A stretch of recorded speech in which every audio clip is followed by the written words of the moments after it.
निवडणूक अंतिम टप्प्यात आलेली आहे. मला निवडणुकीची काही अडचण असं काय वाटत नाही. महायुतीची आमचे चारही सीटा निवडून येणार यात कोणतीही शंका मला काय वाटत नाही.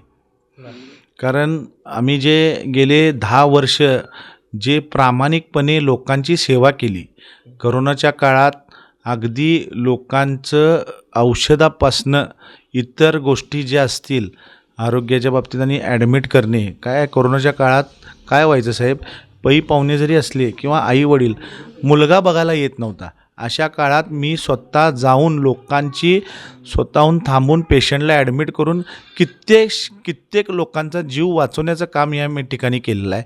त्यामुळे त्याची जाणीव माझ्या प्रभागातली लोक 100% ठेवणार आणि कोणत्याही गोष्टीत आम्ही कुठं कमी पडलेलो नाही. गेले 10-15 वर्ष मी रक्ताचं पाणी करून हाडाचं काढा करून चांगल्या पद्धतीनं मी राबलेलो आहे. मला वाटत नाही की आमच्या भागात काही अडचण येईल.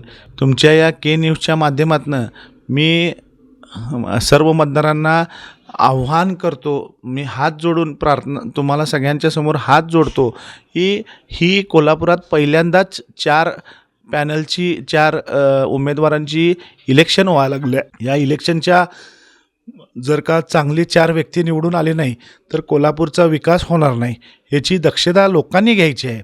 आणि 4 उमेदवार ज्यावेळी तुमच्याकडं आलेले आहेत, कुठल्याही पक्षाचे असतील अपक्ष असतील, माझं मतदारांना विनंती आहे की सर्वात प्रथम तुम्ही तो माणूस तुमच्या कामाला येणार आहे की नाही ह्याची गांभीर्यानं चौकशी करा.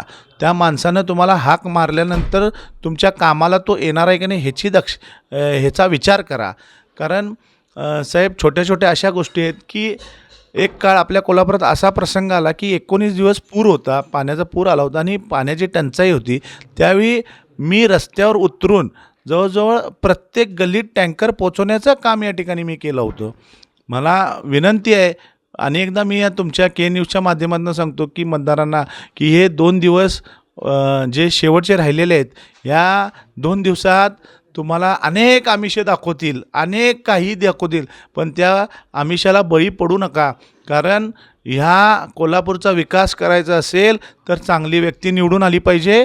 आणि त्याच्यापेक्षा पुढं जाऊन मी एवढंच सांगेन की देशात महायुतीची सत्ता आहे, राज्यात महायुतीची सत्ता आहे आणि कोल्हापूर महानगरपालिकेवर महायुतीचा झेंडा हा फडकलाच पाहिजे. कोणत्याही परिस्थितीत निवडणूक लढण्याचा निर्णय घेतला. परिस्थिती कशीही असो, आपण निर्णय घेतलात. या निर्णयाच्या पाठीशी जनता राहील का आपली? 101% जनता माझ्या पाठीशी आहे. त्या जनतेच्या जीवावरच मी इलेक्शन रिंगणात उतरलेलो आहे आणि मला खात्री आहे की लोक मला भरपूर मतांनी विजयी करणार.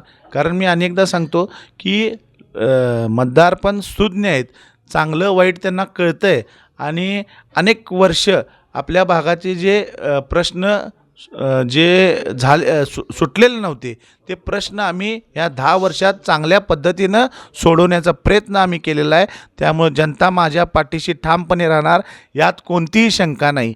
या 4 पॅनलमध्ये अनुभवी नगरसेवक निवडून येण्याचं फार गरज आहे आणि गेले 10 वर्ष जो आम्हाला महानगरपालिकेत अनुभव आहे, ज्या पद्धतीने आम्ही सभागृहात प्रत्येक गोष्टीचं प्रश्न मांडण्याचं या ठिकाणी आम्ही काम केलेलं आहे आणि 100% नुसती प्रश्न न मांडता तो प्रश्न सोडवण्याचं काम या ठिकाणी केलेलं आहे. म्हणून माझ्याबरोबर जनता 100% राहणार, यात कोणतीही शंका नाही. आपल्याला इतका सकारात्मक प्रतिसाद मिळण्याचं कारण काय? रोज उठून आम्ही जनतेतच आहे हो. सकाळी उठलो की जनतेनं मला फोन करायचं नाही की नियाज तू काय आमचं गटर तुंबले, आमचं पाणी आलेलं नाही. आम्ही स्वतःच तुमच्या दारात येऊन सांगतोय की बाबा काकी काय काम आहे, आईसाहेब काय काम असलं तर सांगा. कुणाचं पाणी आलेलं नाही किंवा कुठली डांबावरची लाईट लागलेली नाही किंवा एखाद्या कॉलेजमध्ये ॲडमिशन घ्यायचं आहे, एखाद्या घर बांधायची परमिशन घ्यायची आहे, एखाद्याची काहीतरी अतिक्रमणची नोटीस आलेली आहे, ह्या गोष्टी आम्ही सोडवण्याचं मानस या ठिकाणी केलं. त्यामुळे जनता माझ्याबरोबर 100% राहणार.